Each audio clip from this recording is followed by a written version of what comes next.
Bonjour et bienvenue sur cette vidéo de présentation où nous allons parler des box et où nous allons voir comment sécuriser votre box.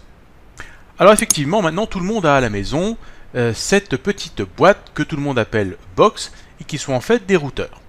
Dans ces box se trouve un tas de petits paramètres que vous pouvez modifier pour améliorer la sécurité de votre box et en particulier la sécurité du réseau Wi-Fi.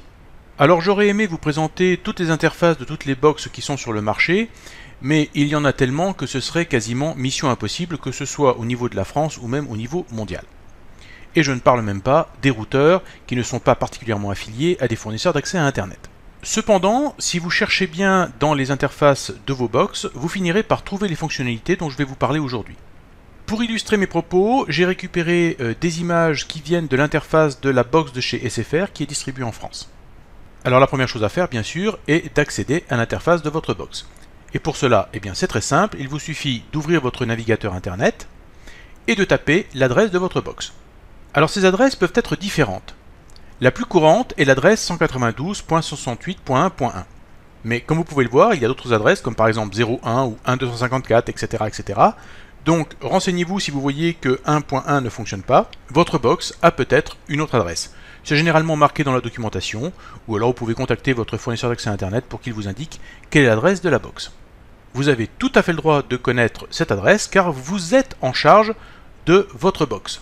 En effet, il y a une chose très importante à savoir, en particulier pour ceux qui vivent en France, c'est que la loi dit clairement que vous êtes responsable de la sécurité de votre box. Ça veut dire quoi? Ça veut dire que si votre voisin a hacké votre box et qu'il s'en sert par exemple pour faire du téléchargement illégal, eh bien l'Adopi vous condamnera, vous, pas votre voisin, même si vous prouvez que c'est votre voisin qui a hacké votre box et que c'est lui qui fait du téléchargement illégal, c'est vous qui recevrez la lettre d'Adopi et c'est vous qui serez condamné car vous êtes responsable de la sécurité de votre box.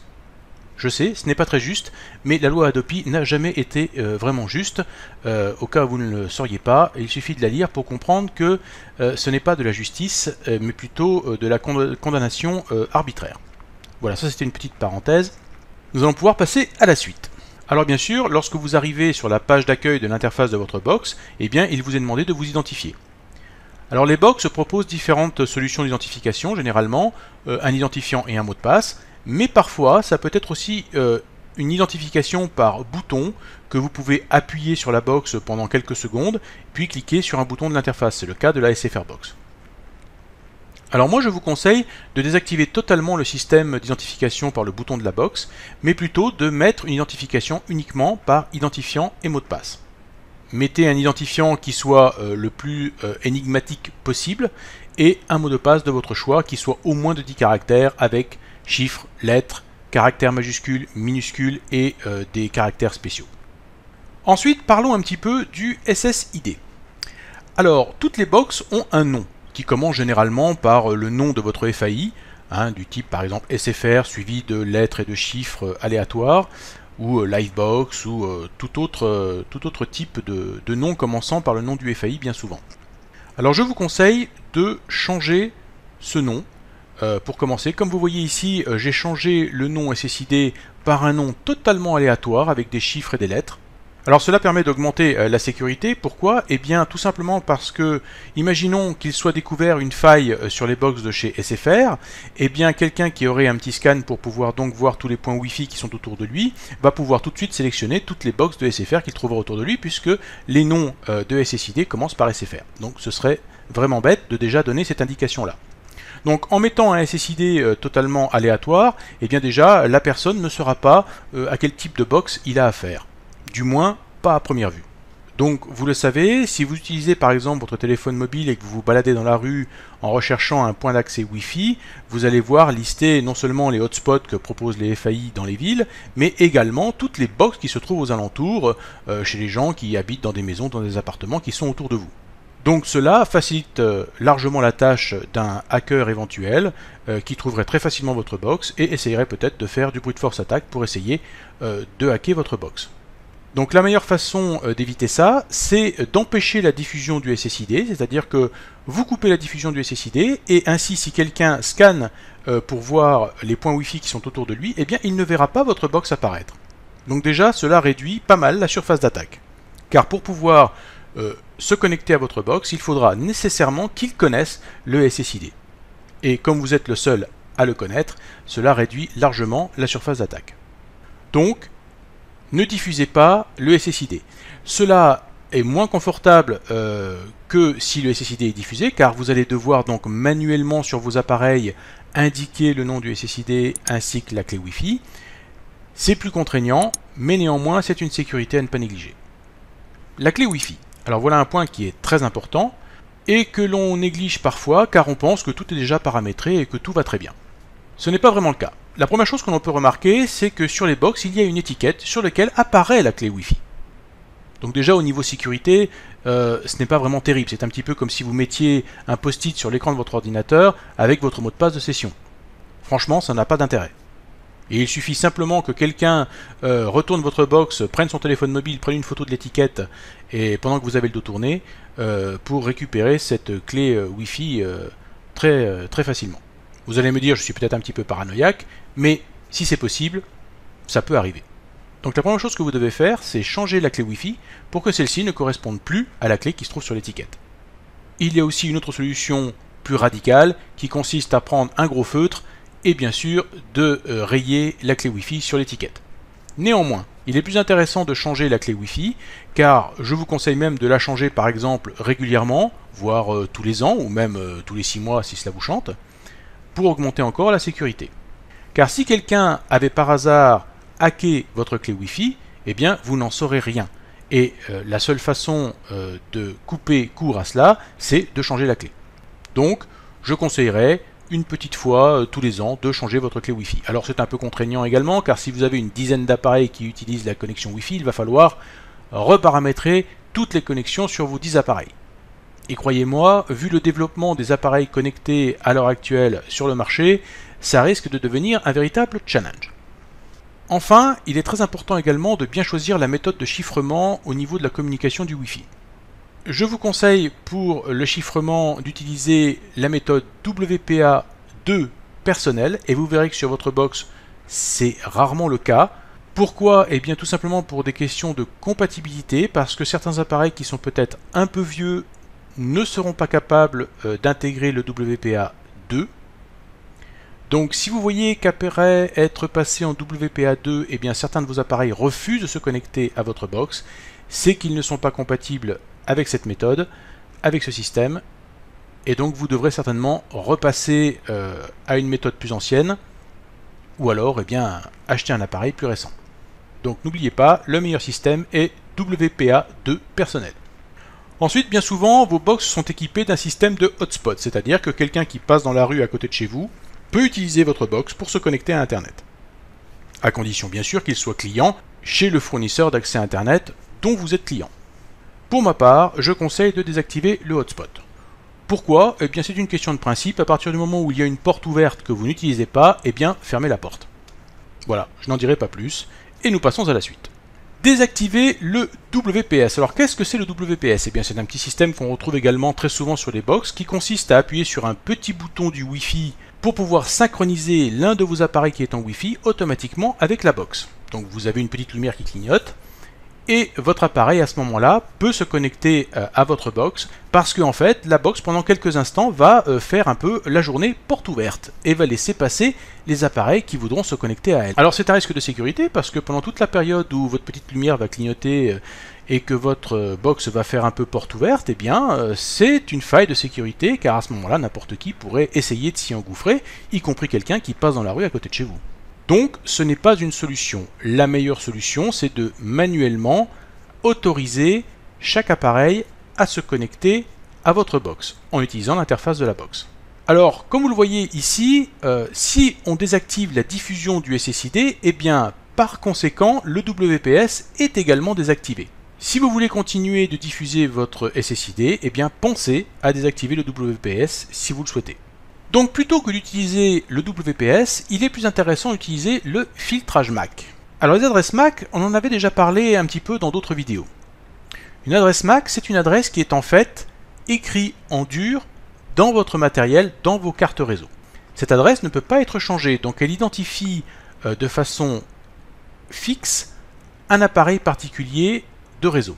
Donc par exemple, imaginons que vous avez un ordinateur portable avec une carte réseau Wi-Fi dessus, et bien vous allez pouvoir récupérer l'adresse MAC de votre carte réseau Wi-Fi sur cet ordinateur portable et la mettre dans votre box pour que votre box puisse laisser passer votre ordinateur portable à travers le réseau Wi-Fi. Dans le cas où un appareil essaie de se connecter à votre box avec une adresse MAC qui n'est pas connue par votre box, eh bien la box rejette cette connexion, même si la personne connaît la clé Wi-Fi de votre box. La connexion sera rejetée parce que la box ne connaît pas l'adresse MAC du matériel qui est en train de se connecter à elle. Donc c'est une très bonne sécurité, mais il est certain que c'est un peu plus contraignant. Alors je montrerai à la fin de cette vidéo comment récupérer l'adresse MAC du matériel sous Windows et sous Linux. Alors certaines box ont une fonctionnalité très intéressante qui permet de planifier les horaires de connexion du Wi-Fi. Cela a beaucoup d'intérêt. Le premier intérêt déjà c'est votre santé, parce que comme vous le savez, le Wi-Fi c'est quand même pas terrible. Se bombarder d'ondes toute sa maison à longueur de journée, c'est pas quelque chose d'extraordinaire. Si on peut s'en passer, c'est pas plus mal. Ensuite, eh bien, vous allez encore diminuer votre surface d'attaque, car ça ne sert à rien que votre Wi-Fi soit allumé toute la nuit alors que vous êtes en train de dormir. Vous pouvez très bien avoir quelqu'un qui, pendant la nuit, va tenter de hacker votre box. Si votre Wi-Fi est désactivé, il n'en aura absolument pas l'occasion. Donc regardez dans votre box s'il y a un planificateur permettant de faire ça, et regardez quels sont les horaires pendant lesquels vous pouvez désactiver totalement votre Wi-Fi. Maintenant, il n'y a pas que le Wi-Fi dans la vie. Et je vous conseille, plutôt que d'utiliser du Wi-Fi, d'utiliser des prises CPL. Alors les prises CPL sont particulièrement intéressantes pour des appareils qui sont fixes, c'est-à-dire un ordinateur de bureau, ou tout autre appareil qui serait plutôt fixe dans la maison. Donc ne branchez pas en Wi-Fi vos appareils fixes, réservez plutôt le Wi-Fi pour vos appareils mobiles de type téléphone, tablette, etc. Mais pour le fixe, utilisez plutôt des prises CPL. Alors on en trouve maintenant partout dans le commerce, et il faut savoir que maintenant ces prises intègrent du chiffrement, généralement de l'AES 128, qui permet donc de chiffrer le signal entre deux prises. Ainsi, si par exemple votre voisin essayait de se brancher à votre réseau électrique pour essayer d'intercepter les signaux des prises CPL, eh bien cela serait particulièrement difficile à cause du chiffrement qui est intégré dans ces prises. Voyons maintenant le DHCP. Votre box a ce que l'on appelle une fonctionnalité DHCP qui lui permet de distribuer automatiquement des adresses IP. C'est-à-dire que vous avez un ami qui vient chez vous avec son ordinateur portable et son ordinateur portable va demander à votre box s'il y a une adresse IP qui est disponible.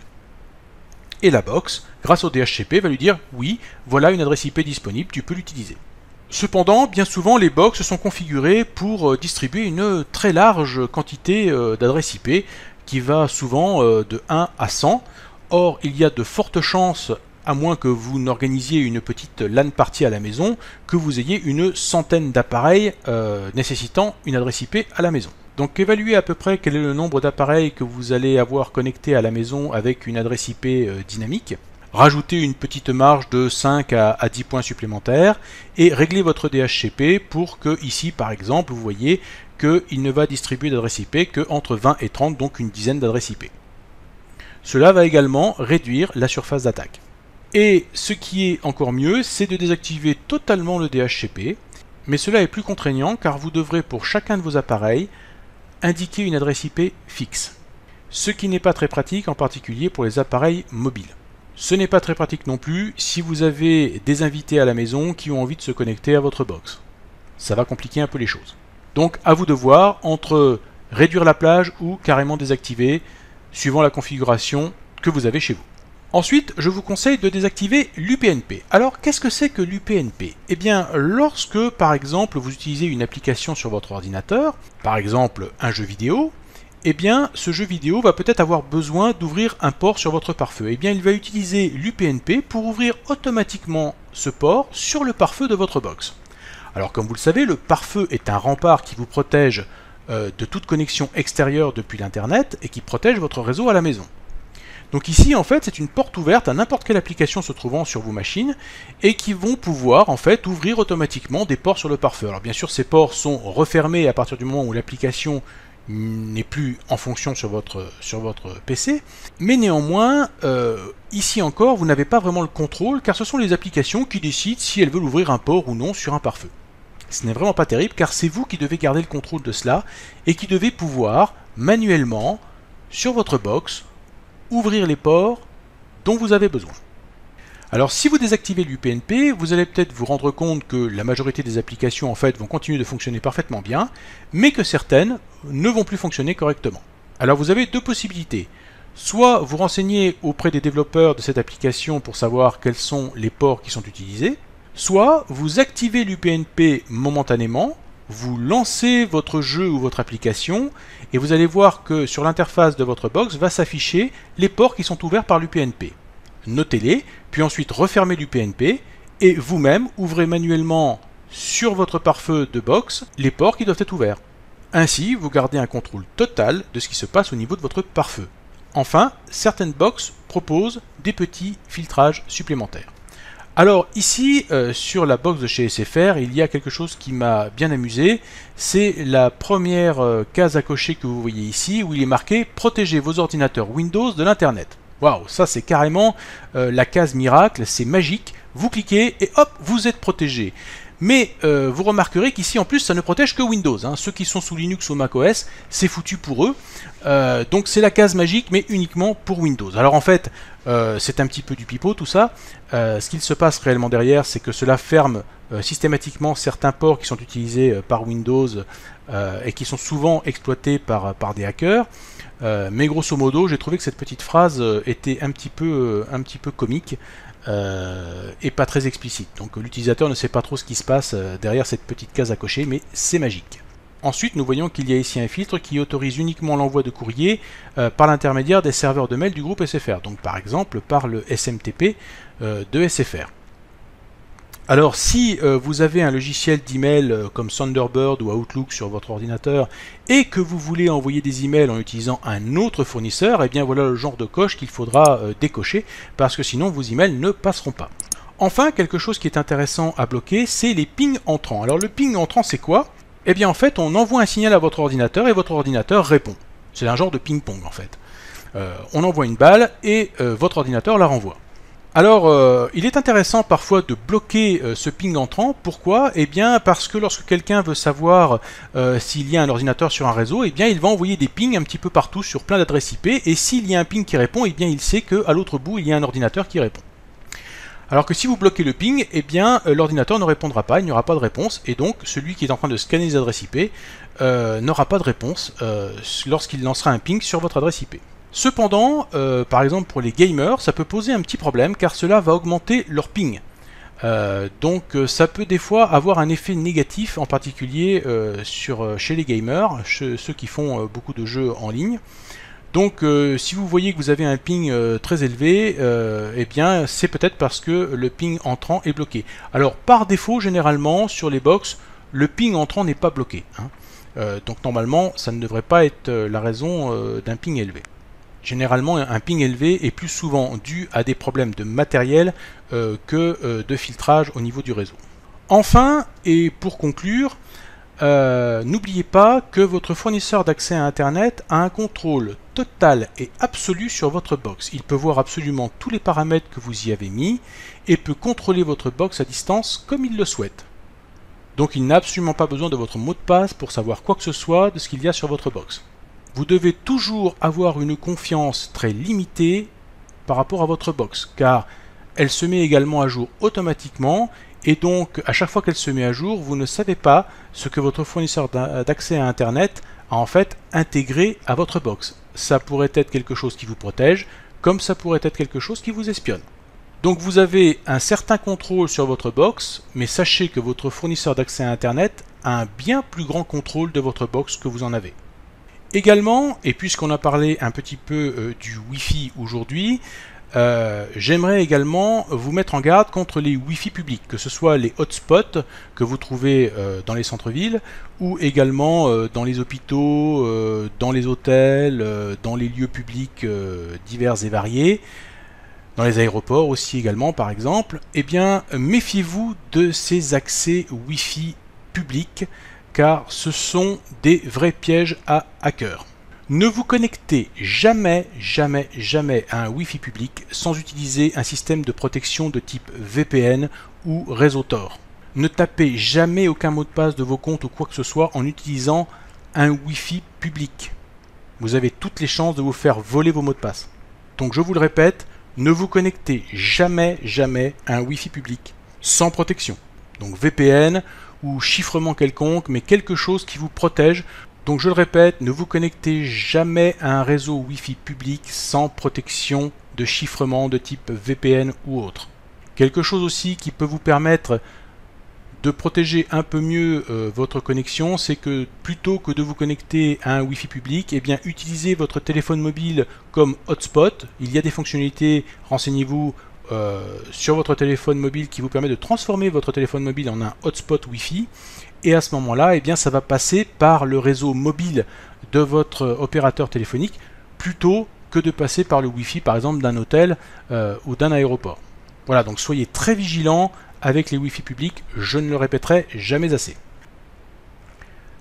Alors maintenant, je vais vous montrer comment récupérer les adresses MAC de vos matériels réseau sous Windows 10 et Linux. Donc ici, nous sommes sur Windows 10 et je vais devoir ouvrir une fenêtre de ligne de commande. Donc la méthode la plus simple est de faire un clic droit sur le menu démarrer et de cliquer sur invite de commande. Une fenêtre apparaît dans laquelle vous allez taper simplement la commande IP config /all.